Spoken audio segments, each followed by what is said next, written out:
Haleluya. Yesu akawa anafundisha na akatumbia the parable. Kama kakuwa na huyu baba aliyekuwa na wana wawili. Bwana Yesu asifiwe. We know the whole story. But what we are interested in is the restoration. Coming back to your father's house.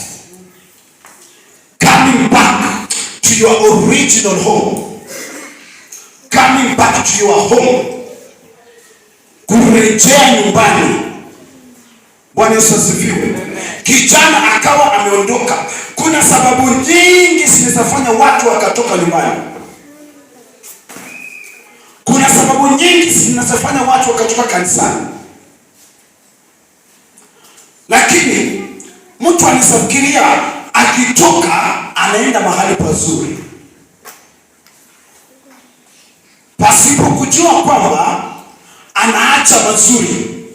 Penye anaenda ni kwa mateso.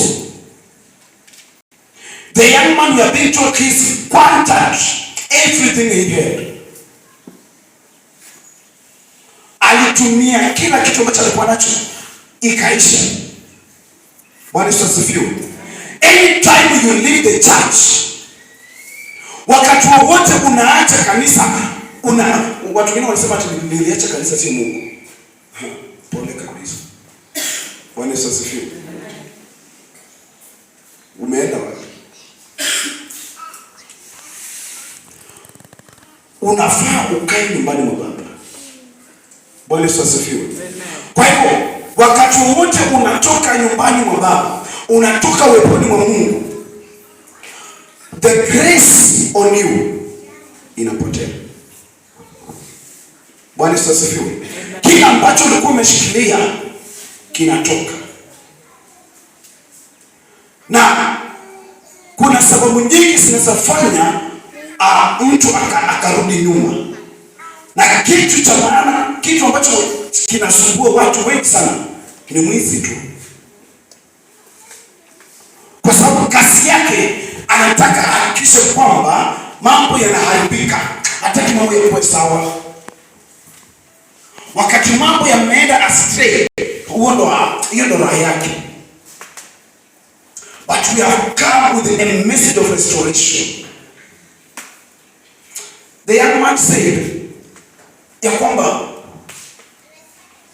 nyumbani ni baba yangu, kuna kila kitu,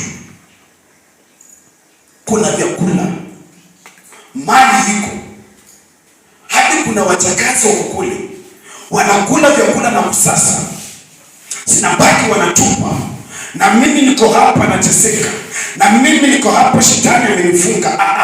Wakati unaelewa kwamba uko mahali ambapo hufai kuwa, you come back to your senses. When you come back to your senses, unasema nimeamua sasa narudi kwa baba. Haleluya. Narudi kwa baba.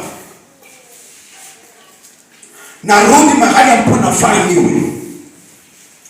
Anasema when he came to himself, he said, how many of my father's hired servants have bread enough and to spare, and I perish with the hunger. I perish with the hunger. Bwana Yesu asifiwe. Ufalme wa Mungu, watoto wa Mungu, wana ambao wamekaa pale wanafurahia. Lakini yeyote ambaye shetani amefuta mguu wake hivi, kuna mfutano. Bwana Yesu asifiwe. Kila ambacho unafaa kuelewa tu kwamba you come back to your senses, and we have come to sensitize you. All throughout the week we have been sensitizing you people. Now you know you need to be in your father's house. Unafaa uwe nyumbani mwa baba. Unafaa kurejea nyumbani mwa baba, kwa sababu baba anakupenda. Mungu anakupenda. Bwana Yesu asifiwe. Ukitaka kuona upendo wa baba, angalia wakati kijana huyu anarudi. Tunaambiwa wakati baba alimuona anakuja, kitu ambacho unafaa kuamua ni kufanya ni kuamua kurudi. Haleluya. Unaamua tu narudi na unaanza safari. Sio unasema naamua kurudi na umeketi. Unaamua unasema narudi kwa Baba na unaanza safari. Unaanza safari ya kwenda. Unaanza safari ya kwenda kwa nyumba ya Baba. Unaanza safari ya kwanza kumtumikia Mungu. Even if umekuwa maombi yako yamekuwa chini, unasema nataka nirudi mahali pangu. Unaanza kuomba. Start with that 5 minutes. Anza na hizo dakika 10. Anza na hizo dakika 2. Wakati utaendelea, Baba anaona mtoto huyo ameanza kurudi. Dakika 5 he will multiply it. Itakuwa dakika 10. Hizo dakika 10 he will multiply them. Sikuwa dakika 20 he will multiply them. Until this 1 hour. After 1 hour you will die in the presence for 8 good hours, because the Father amekupokea. Wakati Baba anakupokea, anakuvalisha mavazi lake. Ukivalishwa na Baba, ukivalishwa na vazi la Mungu, unavalishwa utukufu wa Mungu. Wakati utukufu wa Mungu uko juu yako, hautarudi tena nyuma. Kitu ambacho unanifanya, yani imagine, mpaka Baba anasema leta na hiyo ring yangu, kipete, anavalishwa mpaka pete yake. Wewe nakwambia, ndio kuna mahali tunasema, if the Father said bring the best robe, and it is in the palace, the best robe in the palace ya nani? Belongs to the king. Belongs to the king. Vazi zuri kwa ufalme ni ya mfalme. Hilo vazi la mfalme. Lakini kwa sababu ya upendo wa Baba, mtoto wangu ameteseka kwa muda mrefu. Mtoto wangu ameumia kwa muda mrefu. Shetani amemtesa kwa muda mrefu. Maandiko yanasema mtoto huyu alikuwa amekufa na sasa yuko hai. Alikuwa amepotea, sasa amepatikana. Na kwa hivyo kwa sababu amerudi, sitamwacha hivyo. Kuna kitu nitafanya. Kuna kitu naenda kufanya. Kanisa limekuwa limekufa, lakini kwa sababu nimerudi, Mungu anasema sitaliacha hivyo. Ninaenda kumfanyisha utukufu wangu, naenda kumfanyisha pete yangu, na inaenda kuwa mahali pake. Ufufio unaenda kuonekana. Watoto wa Mungu wanaenda kuonekana kama watoto wa Mungu. We are the royal priesthood. We are the princes in the kingdom. We are the princes in the kingdom. The Lord wants us to tuishi kama watoto wake, tuishi kama watoto wake, tuishi kama watoto wa kifalme. Utukufu wa Bwana uwe juu yetu. Wakati unatembea, wanajua huyu ni wa Mungu, wanajua huyu ni wa Mungu. Petro wakati anatembea, wanasema anaweza kutembea kwake, anatembea kama Yesu. Acha nikwambie, wakati uko kwa Mungu, wakati umevalishwa utukufu wa Mungu, hata kuongea kwako, wakati unasimama, when you start speaking, the sparks come out of your mouth. When you speak, the presence of God comes down. When you walk around, they say this is our child. This belongs to Jesus. Look at he's walking silent. He's walking like a king. He's walking like a prince. And the Bible says, you are the gods. Hallelujah. You are the gods. What you need to do, just come back to your Father. Just come back to your Father. Hallelujah. Just come back. Just make a decision to come back. Hallelujah. Amua na useme mimi ni wa kifalme. Shetani ni nini? Bwana Yesu asifiwe. Yesterday, when she was preaching in the open air, she said that when God created in Genesis chapter 1, verse 26, and let us make man in our own image, after our likeness, so that Mungu kwa sababu ya kukuumba wewe kwa mfano wake, kwa sura yake, kuna kitu Mungu anasema pale, so that you may have dominion. Ng'ombe aliumba tu kama ng'ombe, kuku aliumba tu kama kuku, miti aliumba tu kama miti, kondoo aliumba tu kama kondoo, mbuzi the same. But But when he came to man, akasema namuumba mtu kwa mfano wangu, kwa sura yangu. Sababu ni kwamba huyu mtu anafaa awe na mamlaka, huyu mtu anafaa abebe nguvu zangu, huyu mtu anafaa awe na uwezo kama wangu. Ndio shetani anakuja anadanganya hawa, anasema ati Mungu alisema msile matunda ya miti ya bustanini. Hawa wanasema Mungu hakusema hivyo. Alisema tunaweza kula, lakini mtu ulio katikati ya bustani tusikuse wala kula. Haleluya. Mungu amesema ya Hawa na mwambie, kwa sababu siku utakula you will die. Bwana Yesu asifiwe. Shetani anasema hapana, sio hivyo. Mungu anajua siku utakula mtakuwa kama yeye. Wakati Mungu anaumba amesema ninawaumba wawe kama mimi, tayari wako kama Mungu.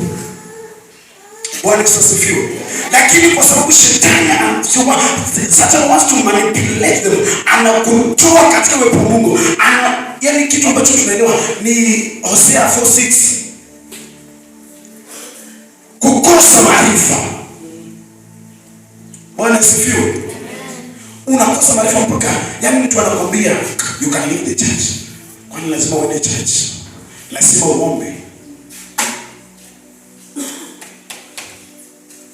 Luka 18:1 inasema nini? Yesu akawaambia mfano kwamba mtu anafaa afanye nini? Aombe kila wakati. Men ought always to pray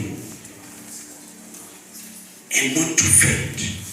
Wasikate tamaa, wasikate tamaa. Mtu wa Mungu, mtoto wa Mungu, kukata tamaa should not be in your vocabularies. Bwana Yesu asifiwe. Kwa sababu sisi ni watoto wa mfalme.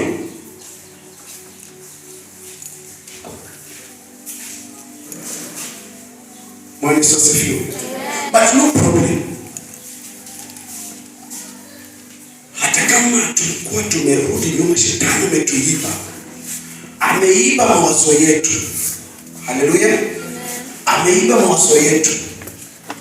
Bado anatumbia katika Yoeli 2:25,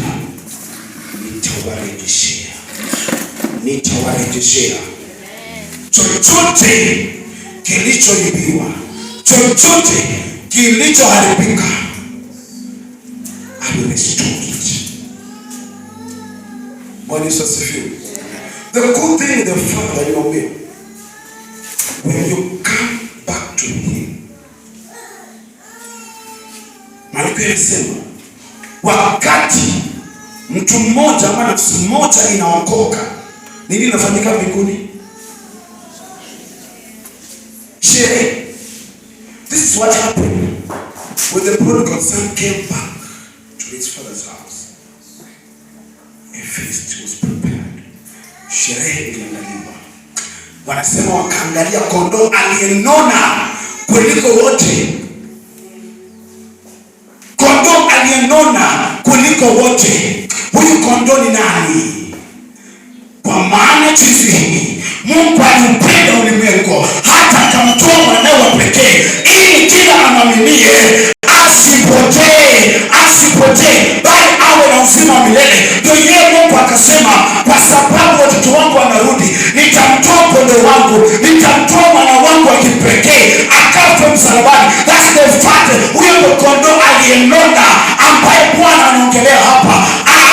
Akafa msalabani, sherehe ikaandaliwa ili wewe na mimi tukasherekee, tukakae nyumbani mwa Baba. Bwana Yesu asifiwe. Amen. Mwana wa kipekee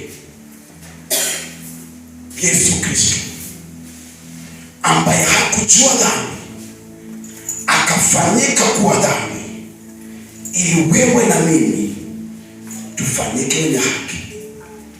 Tufanyike wenye haki. Kitu ambacho kinasumbua kanisa ni kudanganywa, na mwovu. Anytime you give your ear to the evil one, hawezi kuacha. Ilianzia in the garden. Wakati Hawa alipeana sikio lake, akaanza kumsikia. Akaanza kufanya nini? Unajua maandiko yanasema imani huja kwa kusikia. Na kusikia. Na kusikia. Na kusikia. Sasa inategemea unasikia nini? Bwana Yesu asifiwe. Inategemea unasikia nini? Kwa sababu kanasema kwa kusikia na kusikia neno la Mungu. Bwana Yesu asifiwe. Kwa hivyo ukisikia neno la Mungu, unakula, you consume this word. You will live by the word. But wakati unasikia mambo ambayo si ya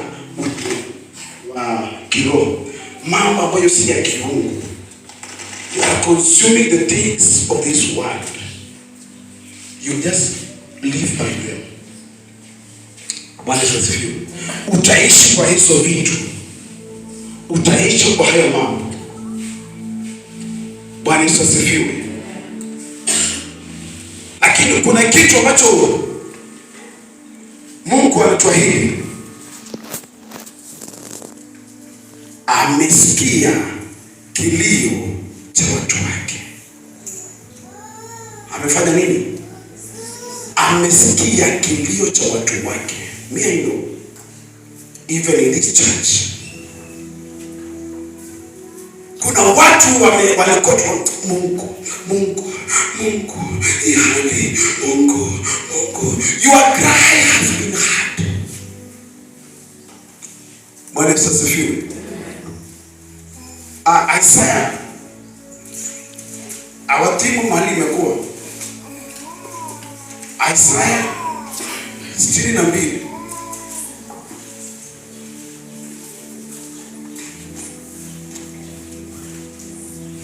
For Zion's sake I will not hold my peace, and for Jerusalem's sake I will not rest.